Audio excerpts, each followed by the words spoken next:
Today on Live at 3, an iconic Milwaukee name is returning home. Pabst Blue Ribbon will once again be making beer here in Milwaukee.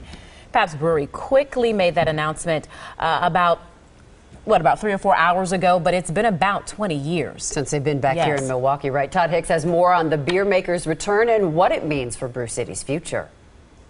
When Pabst returns, they'll open in this former church on brewery grounds. The company's owner calls this a full circle for a famous Milwaukee brand.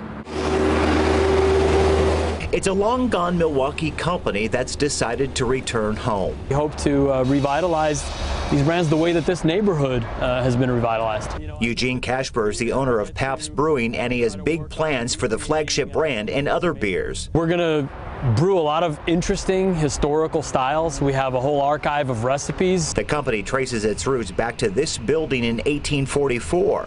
The brand continued its success through the decades. What'll you have? Pabst Blue Ribbon. What'll you have? Pabst Blue Ribbon. But it fell on hard times and the brewery closed its doors. It was very harsh and very bitter and very antagonistic. Alderman Robert Bauman remembers he hasn't popped open a PBR since the company left in the mid-1990s, a dark period in Milwaukee's brewing history. They have all the financial commotions and people from out of state coming here and pillaging the company and selling off the assets.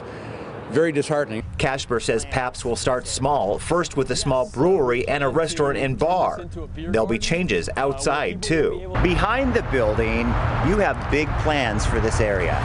We plan to turn this into a beer garden, and hopefully it will feel a lot like it did 100 years ago when people were eating sausage and drinking great beers. And company officials tell me they plan to be up and running here in the summer of 2016. In Milwaukee, Todd Hicks, today's TMJ4.